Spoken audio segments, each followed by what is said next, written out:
Online Youth Fellowship. Apa itu Online Youth Fellowship? OYF, Online Youth Fellowship. Apaan tuh? Online Youth Fellowship.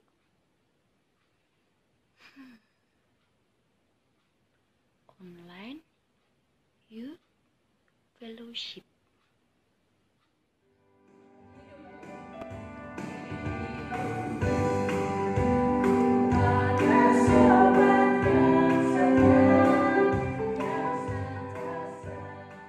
Shalom, selamat sore teman-teman.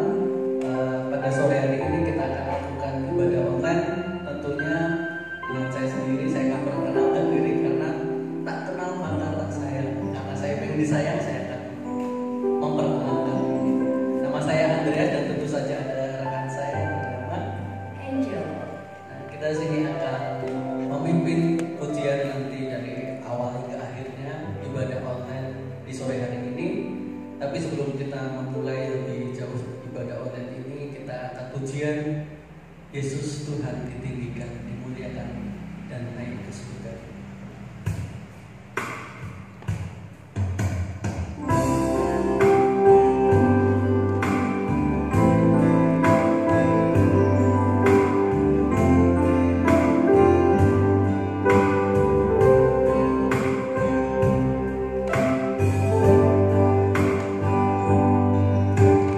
Yesus Tuhan ditinggikan,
meskipun secara online kami boleh beribadah bersama-sama Tuhan, biarlah Tuhan berikan kami hati, pikiran yang boleh fokus, boleh memuji memuliakan nama Tuhan di dalam setiap proses ibadah ini. Terima kasih Tuhan. Kami serahkan Tuhan ibadah ini hanya dalam nama Tuhan Yesus kami sudah berdoa. Haleluya. Amin. Senang sekali saya tentunya dipercayai lagi menjadi pemimpin pujian dan juga pemberi pertanyaan. Seperti biasa, kalau misalnya kita ibadah kan pasti ada pertanyaan. Dan juga buat teman-teman yang di rumah, kita ada pertanyaan yang bisa dijawab teman-teman dari rumah saja, gak apa-apa. Atau nanti bisa ditulis di kolom komentar. Pertanyaan pertama seperti biasa, apa yang disyukuri teman-teman semua. Yang kedua, karena tema kita ini adalah dipandang sebelah mata. Saya yakin dan pasti teman-teman pernah merasa teman-teman itu dipandang sebelah mata sama entah itu teman, entah itu keluarga sendiri, entah itu senior, karena kalian pernah juga mengalami waktu pada masa-masa junior. Pasti teman-teman pernah mengalami itu, dan teman-teman ngapain saat mengalami yang namanya diremehkan, dipandang sebelah mata? Itu nanti teman-teman bisa jawab. Sebelumnya kita akan angkat pujian Di Hidupku Ada Sobat Yang Setia.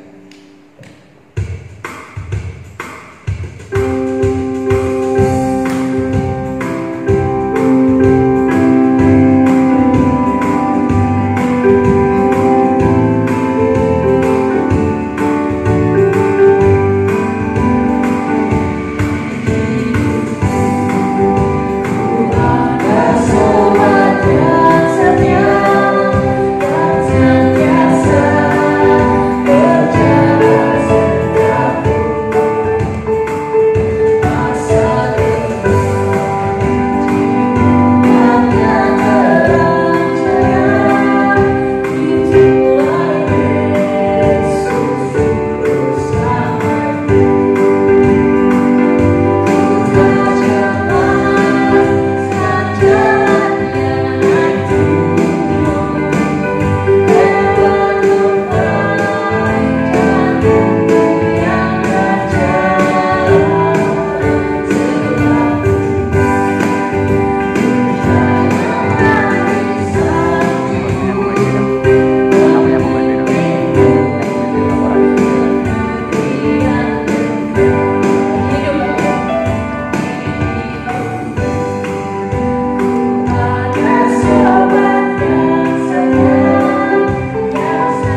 teman-teman juga yang hadir di sini.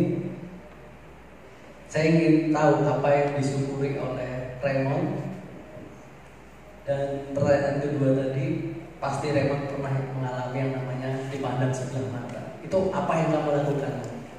Raymond boleh maju ke depan? Silakan Raymond.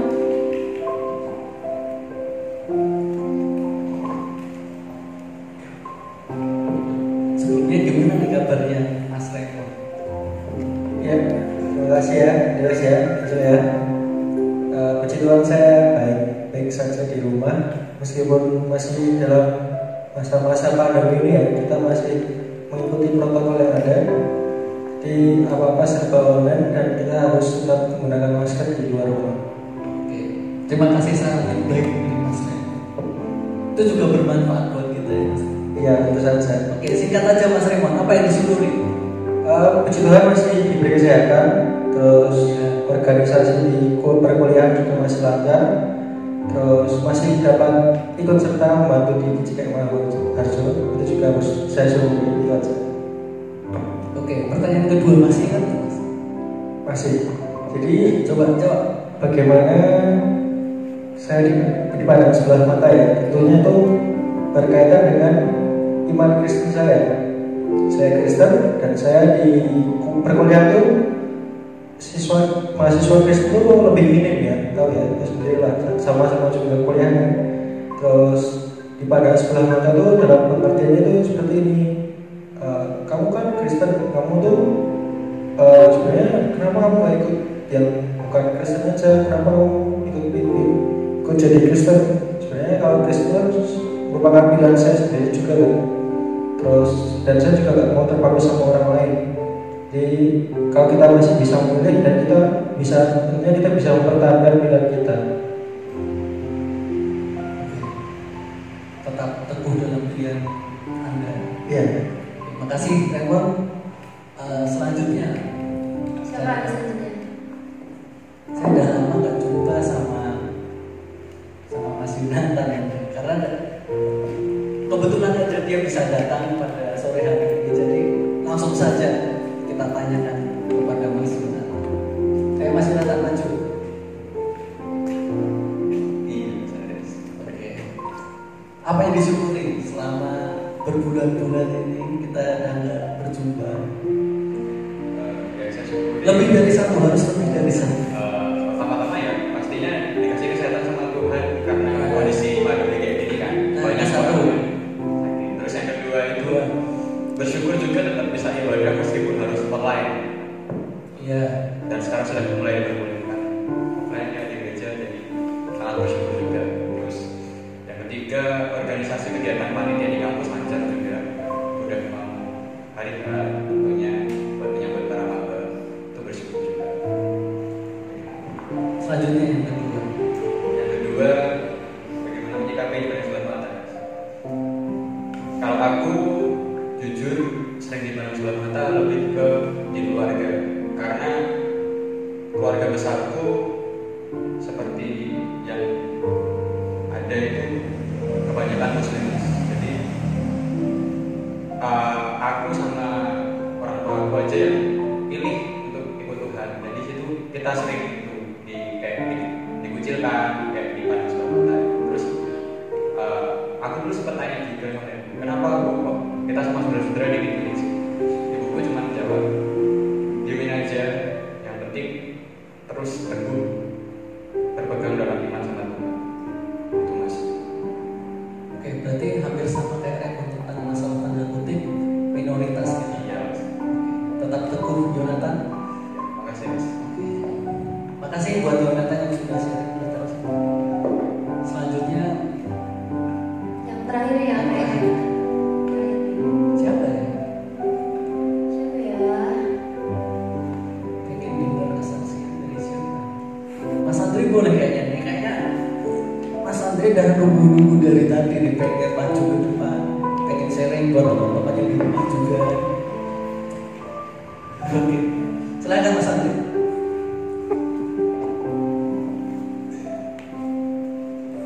Ayo Mas Andri, apa yang disyukuri pertama? Pertanyaan pertama. Yang disyukuri ada dua ya. Terserah, boleh 2, 3, 4, 5, 6, 7, 8. Terserah. aja. Cuma ini yang saya syukuri. Dan ya suasana gini kan tidak hanya yang terjadi adalah pandemi ya, tapi suhu di kota Jogja itu dingin banget ya, seperti kemarin aku jatuh sakit dan dingin banget, terus aku udah sembuh, terus ayahku juga kena dingin menggigil, nggak sampai ke luar daging tapi sampai ke dalam daging tulang. Orang barat bilang hipotermia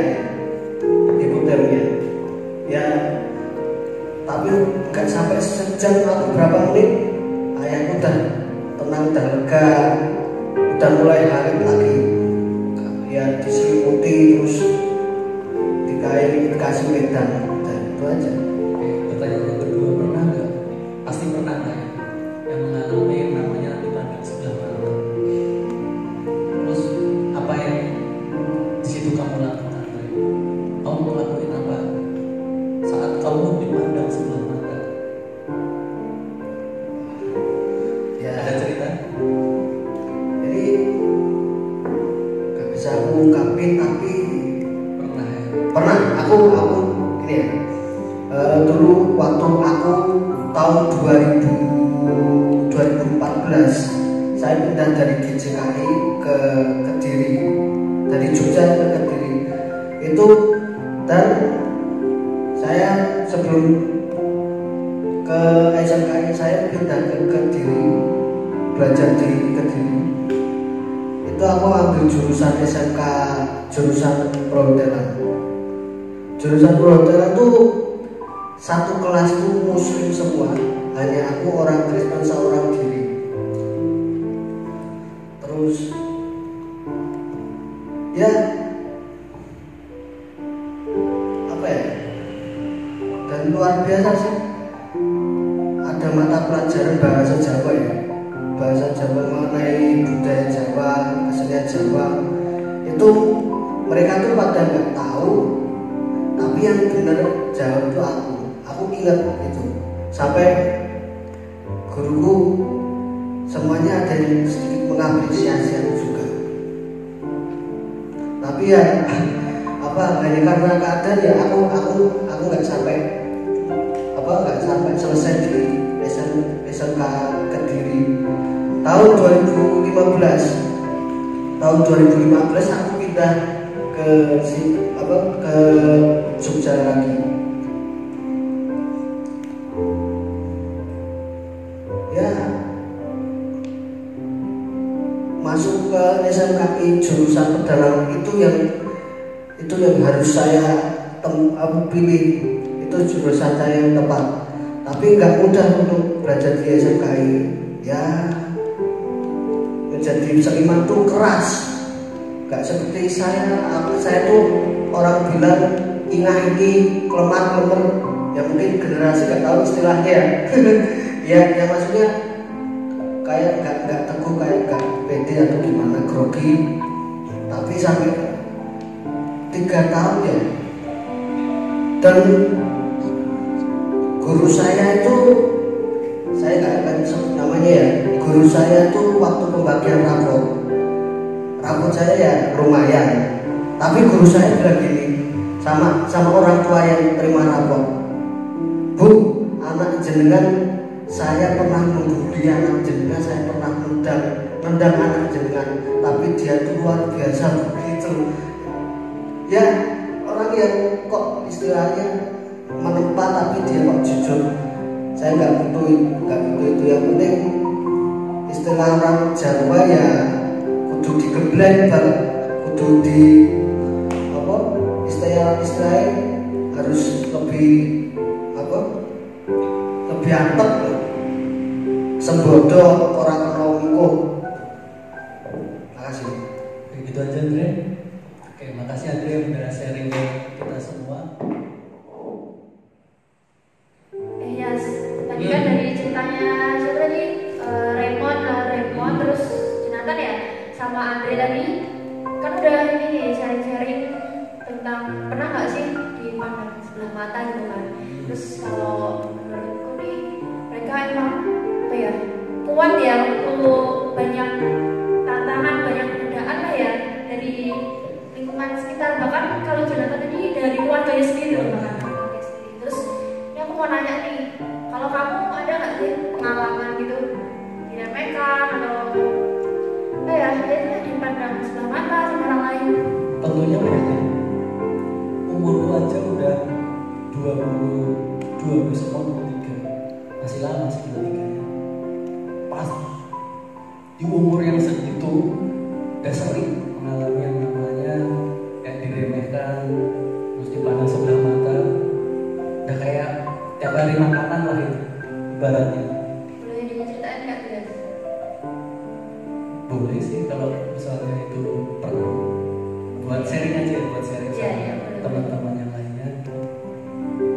Dulu ini tentang, kalau teman-teman tadi kebanyakan tentang hal yang minoritas, aku nggak tentang minoritas karena aku nggak terlalu mandang ke arah situ ya. Tapi yang aku alami ini tentang halnya pengalaman. Waktu aku setelah lulus dari SMA, aku akui kalau waktu SMA itu aku minim banget pengalaman tentang hal yang namanya organisasi. Tapi pas waktu itu atas izinnya Tuhan Yesus, waktu masuk kuliah terus setelah itu ikut organisasi, setelah itu berjalan setahun, kok tiba-tiba aku bisa terpilih jadi koordinator UKM. Dimana UKM-nya itu adalah UKM yang bisa dibilang di kampusku itu tersohor, paling baik lah, dianggap paling baik. Aku jadi koordinasi di situ. Nah, di situ ada beberapa program kerja yang di awal-awal itu jalannya kurang mulus, kurang baik dari program kerja tahun-tahun sebelumnya. Jadi di situ jadi omongan dari para senior-senior dan dibandingin terus dipertanyakan, kok kapasitas koor kita yang baru kayak gini. Pernah ada aku yang kayak gitu, sempat mau down kan, tapi bersyukurnya temanku yang wakilku itu dia support aku, dan justru malah pas waktu program kerja yang terakhir itu malah bisa lebih baik dari tahun sebelumnya. Bahkan kita kalau tahun sebelumnya ini program kerjanya tentang pemberi visit yang ke perusahaan itu dari situ aku sama teman-temanku malah justru dipandang baik sama kampus, karena namaku KM dari naik itu gara-gara kita pas waktu program kerja itu kita berhasil ke Jakarta, terus Sukabumi, Bandung. Yang sebelum-sebelumnya itu ya sekitar-sekitaran, dekat-dekat aja Semarang gitu. Jadi itu dapat applause dari kampus, bisa berani sampai keluar daerah Jawa Tengah, Jogja gitu. Jadi pertama kalinya ya dari yang pas kamu jadi koordinator itu ya? Iya, karena ini pengalaman lah, bisa dibilang gitu. Nah, kalau dari Angel sendiri gimana? Oke, kalau dari aku ya teman-teman hampir mirip sama Andreas, juga tentang organisasi di kampus. Dan kebetulan ini pas banget tahun ini, dan ini lagi prosesnya aku menjalani apa yang mau aku sharingkan ke teman-teman. Jadi tahun ini aku juga diamanai jadi ketua UKM di kampusku untuk oprek maba-maba gitu, buat yang mau ikut UKM gitu kan. Terus kalau dari tahun-tahun sebelumnya tuh ya kan ada semacam seleksi gitu loh, tapi tuh dilaksanain itu offline. Jadi maba-mabanya ini lebih enak gitu, bisa apa ya, bisa langsung mengikuti seleksinya tuh lebih, mereka melihat gitu loh secara nyatanya, mereka bisa melakukan ya apa yang mereka harus lakukan itu ya nggak ada batasannya gitu. Maksudnya ya, kalau sekarang kan kita harus ya berpikir untuk memutar otak lagi untuk mengadakan oprek-oprek itu secara online kan kalau sekarang itu. Nah ini sih kendalanya sebenarnya.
dihargai juga. Oh, ada senior-senior gitu sih. Puji Tuhan, jadi malah aku tuh apa ya, lebih daripada mendengarkan omongan-omongan yang membuatku down ya, itu aku bersyukur sekarang banyak yang mengapresiasi. Terus semoga nanti masih berapa bulan ya, 1,5 bulan itu nanti semoga ya, terus gitu sampai akhirnya nanti, sampai akhir rekaman ini ada. Itu sih kalau dari aku ya. Menarik juga. Mau menerima tantangan itu hal yang susah. Oke, kita sudah sharing. Kita akan lanjutkan ibadah ini. Kita angkat pujian lagi yang bergembira tentang satukanlah hati kami untuk memuji dan menyembah Tuhan Yesus saja. Yesus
Keimago dan dimanapun teman-teman berada, bersyukur kepada Tuhan. Pada sore hari ini kita mau belajar kebenaran firman Tuhan dan juga nanti bisa saling tanya jawab untuk mengangkat tema yang diberikan kepada saya dipandang sebelah mata, gitu ya. Tapi sebelumnya mari kita berdoa supaya Tuhan sendiri yang mengajarkan kepada kita. Mari kita berdoa. Bapa, dalam nama Tuhan Yesus kami mengucap syukur Tuhan karena kami dapat berkumpul walaupun dalam situasi apapun yang kami hadapi, tetapi penyertaan-Mu dan kasih-Mu tidak pernah berubah. Kami belajar Tuhan, berfirman-Lah, karena oleh kuasa Roh Kudus saja kami dapat mengerti firman-Mu. Di dalam nama Yesus kami sudah berdoa dan siap belajar kebenaran. Haleluya, haleluya. Dalam nama Yesus, amin. Ya, shalom. Kita mengucap syukur kepada Tuhan. Wah, kok diem aja? Shalom. Shalom. Shalom. Shalom. Iya, kalau gitu kan enak. Jadi teman-teman, saya dikasih tema oleh pengurus pemuda Angel, yaitu dipandang sebelah mata. Nah, dipandang sebelah mata itu biasanya ada penyebabnya. Penyebabnya bisa karena mungkin sesuatu yang berhubungan dengan fisik kita, atau sesuatu yang berhubungan dengan hasil kerja kita, atau mungkin karena orang yang memang gak punya alasan sehingga merendahkan kita. Bisa juga karena kita lebih muda, jadi kita dianggap dipandang sebelah mata. Siapa di sini yang pernah dipandang sebelah mata? Angel, Diego, Raymond, ya, Yonatan, Andreas. Ragu-ragu ya, mungkin kamu dipandang sebelah kaki jadi ya angkat tangan. Andreas, Yonatan, Angel, Raymond, Diego itu ya, bagian besar di sini sudah pernah dipandang sebelah mata. Angel, kalau boleh tahu kenapa kamu merasa dipandang sebelah mata? Kira-kira penyebabnya apa, tahu nggak? Karena pernah bikin salah terus udah minta maaf tapi tidak diterima, habis itu diremehkan. Oh gitu. Jadi kamu buat salah terus nggak dimaafkan, sejak itu kamu dianggap seorang salah terus gitu ya? Iya. Oke, terima kasih. Kalau Raymond? Karena Kristen mas, lebih minor. Oh, karena iman ya? Ya. Oke, dipandang sebelah mata. Mungkin kita dianggap orang yang mungkin lebih rendah gitu ya, karena iman kita. Oh, Yonatan? Sama kayak Raymond mas, karena keluarga besar kan masih kebanyakan Muslim semua. Jadi keluarga itu kayak dipandang sebelah mata. Oke, ya. Ada yang dipandang sebelah mata karena junior lebih muda. Pernah nggak? Kebetulan nggak ada ya. Kalau Diego kenapa tadi angkat tangan? Itu pas pada mata kuliah sih mas. Kuliah terus ada materi, terus ketika saya masih kurang paham dan tiba-tiba teman yang udah lebih paham itu kadang dia bilang otaknya gak nyampe. Oh iya. Otaknya. Wow. Kasar juga ya.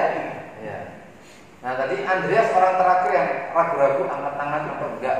Sebenarnya yakin sih mas. Terus? Pernah mengalami yang dipandang sebelah mata itu karena minim pengalaman. Minim pengalaman ya? Itu terjadi di organisasi mas. Oh, Waktu okay. saya pertama kali jabat kok jadi kokor itu, kan sebelumnya saya belum ada pengalaman. Nah, itu sama senior atas, ya mungkin dua, karena junior sama karena belum punya pengalaman itu. Iya. Pengalaman yang mungkin yang senior lebih banyak gitu ya. Terus kamu yang ada di bawahnya mereka pengalamannya kurang, jadi kamu direndahkan. Iya, menarik ya. Saya juga pernah dan sering mengalami dipandang sebelah mata, tapi biasanya karena saya lebih muda gitu ya. Lebih muda, lebih junior, sama kayak Andreas mungkin ya, dianggap pengalamannya kurang seperti itu. Nah, Paulus itu kalian pasti sudah pernah dengar ya. Kalau kalian bisa buka firman Tuhan, mungkin yang di rumah ya juga di 1 Timotius pasal 4, yaitu di ayat yang ayat yang ke-12 ya. Saya baca 1 Timotius pasal 4 ayat 12. Jangan seorang pun menganggap engkau rendah karena engkau muda. Itu dulu. Ayat ini mungkin sudah sering kita dengar. Kalau retret-retret pemuda itu banyak yang ngambil ayat ini ya, karena engkau muda jadi jangan engkau memandang rendah.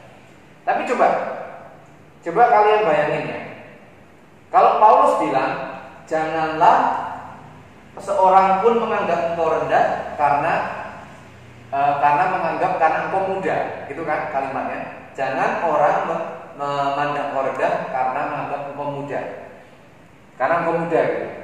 Kira-kira Paulus ini ngomong gitu ke Timotius karena Timotius diapain kira-kira?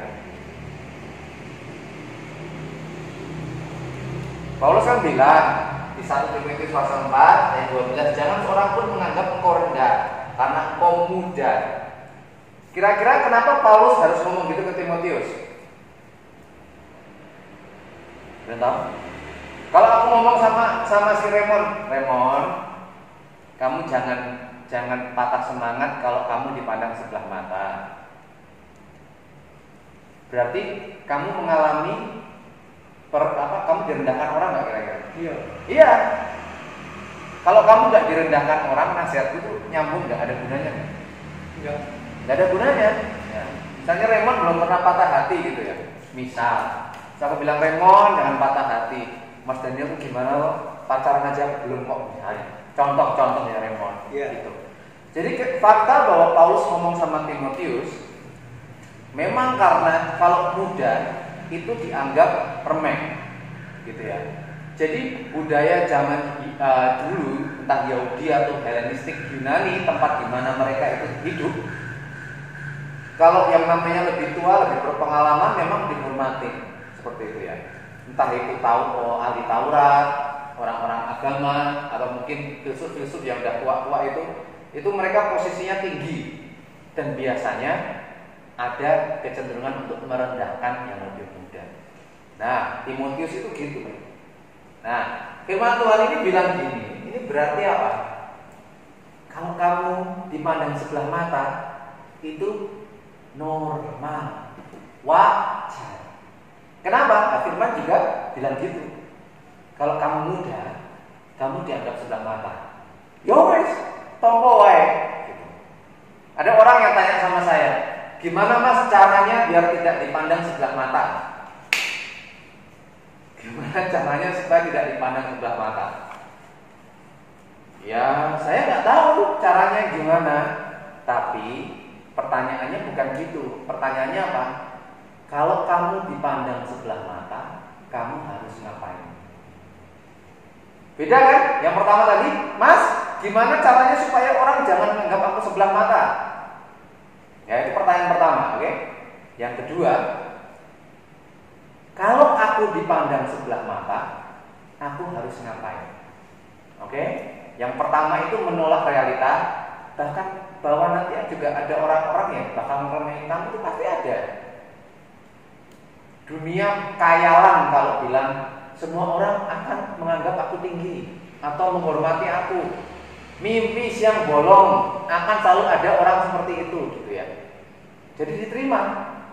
Nah, Paulus bilang janganlah memandang rendah, ya karena banyak orang seperti itu. Nah, kira-kira Paulus di sini kepada Timotius ini bilang yang mana ini? Gimana supaya nggak ada yang mandang rendah, atau waktu kamu dipandang rendah kamu ngapain? Kira-kira yang satu apa yang dua? Dua, ya makasih Angel. Yang lainnya kayak nggak di sini ya. Memang kayak kalimatnya panjang. Benar ya, kedua. Firman Tuhan itu, kamu tahu kan? Firman Tuhan di 1 Samuel waktu Daud diangkat sebagai raja, dipilih di antara saudara-saudara laki-lakinya itu. Samuel sama ayahnya bilang, ini yang gagah, ini yang perkasa gitu. Terus Samuel bilang, oh yang ini Tuhan yang jadi raja. Oh yang nomor 2 bukan, nomor 3 bukan. Gagah-gagah semua, sampai semua yang sulung tuh ya, sampai Daud yang bungsu. Tuhan bilang gini, manusia memandang rupa, tetapi Tuhan melihat hati. Sekarang aku tanya sama kamu semua, sama teman-teman juga di rumah. Yang benar itu, yang terjadi itu, Tuhan melihat hati, benar nggak? Manusia melihat rupa, benar nggak? Iya, jangan cuma bilang Tuhan melihat hati. Firman Tuhan juga bilang manusia memandang rupa. Itu kenyataan. Firman Tuhan juga bilang itu. Sama seperti Timotius ini. Orang-orang akan menganggap kamu rendah karena muda, karena minoritas, karena apa tadi? Ya kurang pengalaman sama muda sama. Karena mungkin pengetahuan tadi ya, ikut tadi direndahkan seperti itu. Yonatan itu juga sama. Itu akan terjadi. Nah, Paulus ini kalau lihat konteks ayat-ayat sebelumnya bicara waktu Timotius menghadapi pengajar-pengajar sesat. Nah, kamu wis direndahke terus kudu ngopo? Itu ayat itu ada jawabannya. Jangan seorang pun menganggap engkau rendah karena engkau muda. Jadilah teladan bagi orang-orang percaya dalam perkataanmu. 1. Jadilah teladan bagi orang-orang percaya dalam perkataanmu. Jadi perkataannya harus jadi contoh. Yang kedua apa? Perbuatan. Direndahin yo ben, yang penting omonganku apik, yang penting ucapanku bagus, enggak berdusta, enggak bohong, tidak penuh dengan sumpah serapah yang tidak perlu, dan perbuatanku juga sesuai dengan omonganku. Jadi enggak masalah direndahkan, yang penting apa tindakanmu. Kemudian kasihmu dalam kesetiaanmu, dalam kesucianmu.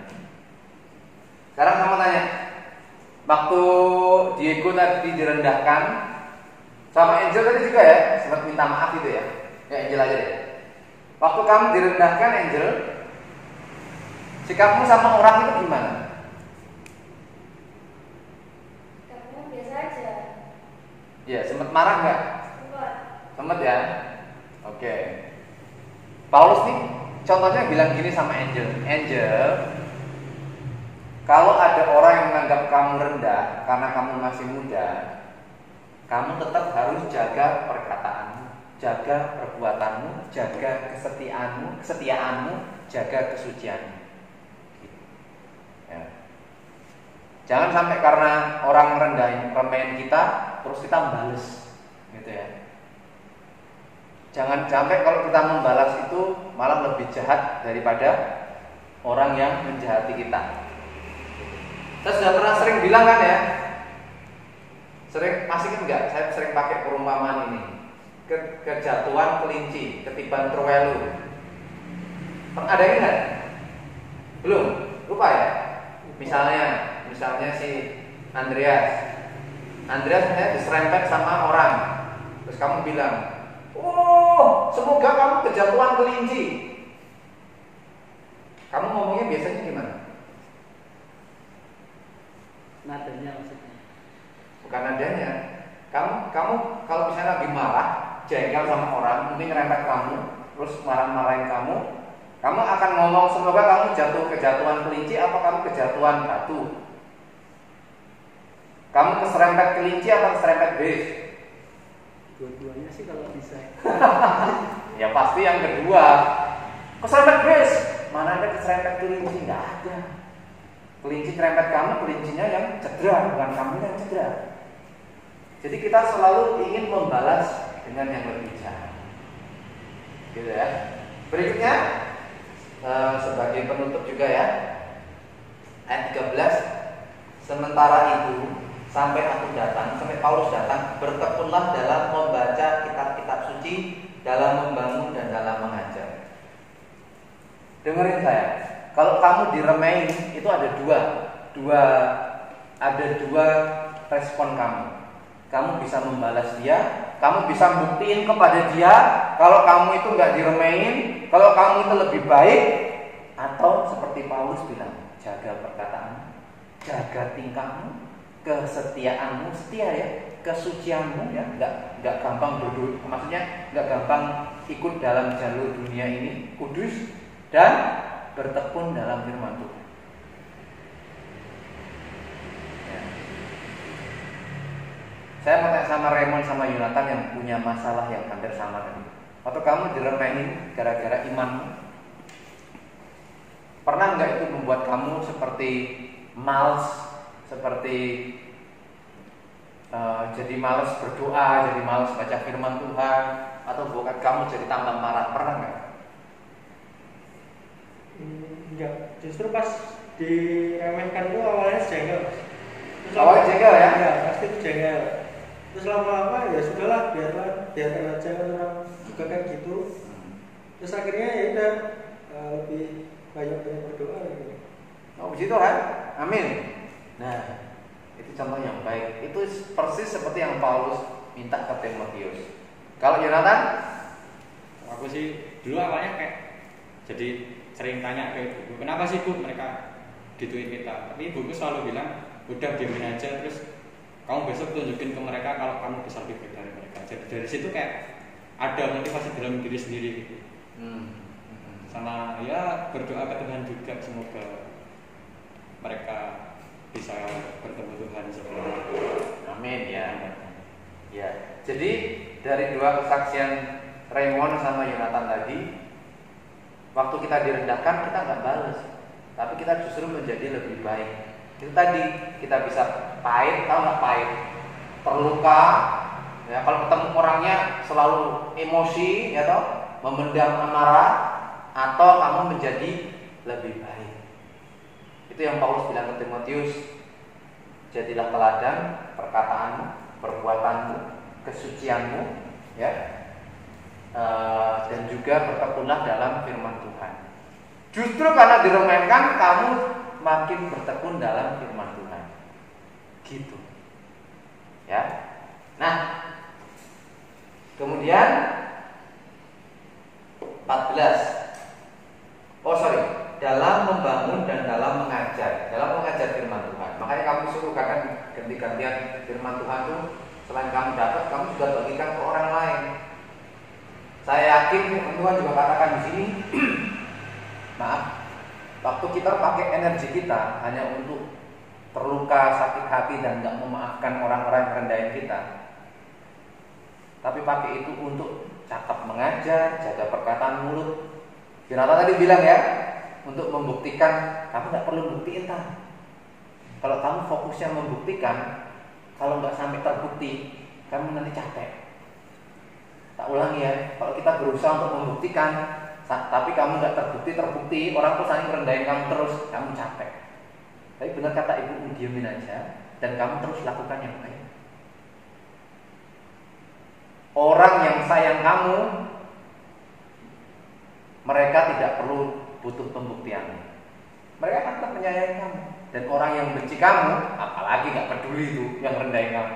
Mau kamu tinggi, mau kamu rendah, kamu di mata mereka tetap rendah. Jadi nggak usah ngurus. Yang penting kamu jaga perkataanmu, jaga tingkahmu, jaga kesucianmu, hidup kudus ya. Dalam persekutuan, dalam doa. Firman Tuhan itu kitab suci bertekun. Bertekun itu artinya apa? Ya? Selalu ya, benar tanda taat, setia. Saya tuh mau tanya, kalau kamu nyupir mobil itu langsung bisa atau perlu latihan? Perlu latihan. Latihannya harus tekun. Kenapa? Karena nggak langsung bisa. Sama firman Tuhan kitab suci juga bertekun. Kenapa? Karena kadang mungkin aduh males, nggak dong, capek. Karena nggak gampang, kamu harus tekun. Karena nggak langsung bisa, kamu harus tekun. Itu kata Paulus. Apa yang bisa kita lakukan? Kalau kita sekali lagi diremehkan, kita selalu bilang ya, ada orang baik, ada orang jahat. Kamu jangan dan teman-teman di rumah jangan terbohongi oleh pikiran-pikiran bohong yang berkata semua orang harus semua orang harus sayang aku dong, semua orang harus menghormati aku dong. Bohong, akan ada orang-orang yang jahat. Ada orang jahat, ada orang baik. Ada pendeta baik, ada pendeta jahat. Pendeta jahat ada nggak? Ada banyak. Yang nggak takut Tuhan banyak. Ya, yang suka melanggar firman Tuhan, yang suka bohong banyak. Tapi pendeta yang baik juga ada. Ada teman-teman senior guru-guru yang baik, ada. Yang jahat, ada juga. Nggak niat ngajar, penting dapat gaji, ada. kamu harus terima itu. Sama, ada orang yang akan mengasihi kamu, ada, dan akan ada orang yang membenci kamu, ada. Jangan memaksakan orang harus semua baik sama saya. Itu kebohongan pertama. Semua orang harus memahami saya. Itu kebohongan kedua. Semua orang harus memenuhi kebutuhan saya nggak suka ditolak. Itu kebohongan ketiga. Paulus berkata salah satu kebohongan adalah jangan menganggap engkau rendah karena engkau muda. Waktu menghadapi orang-orang seperti itu, ingat, fokuslah kepada hal-hal tadi. Sekali lagi agak nggak bosan tak ulang-ulang. Dan kita harus saling menguatkan ya, karena kita semua juga manusia lemah. Yaitu jadilah teladan dalam perkataan, dalam perbuatan, dalam kesucian, dalam bertekun dalam kitab suci, dalam mengajar. Kamu sharingkan dan bersekutu terus saling menguatkan. Oke, puji Tuhan. Ini kiranya bisa memberkati kita semua. Buat Raymond, buat Jonathan, buat Nanda, buat Andreas, buat Angel, buat Theo, buat Diego. Jangan putus asa ketika kamu direndahkan orang. Karena Tuhan mengasihimu, dan fokuslah kepada apa yang dikatakan firman Tuhan tadi. Amin, amin. Tuhan Yesus memberkati. Oke, ibadah pemuda sudah selesai. Sebelum itu kita akan tutup dalam doa. Saya meminta saudara Diego untuk memimpin kita dalam doa penutupan.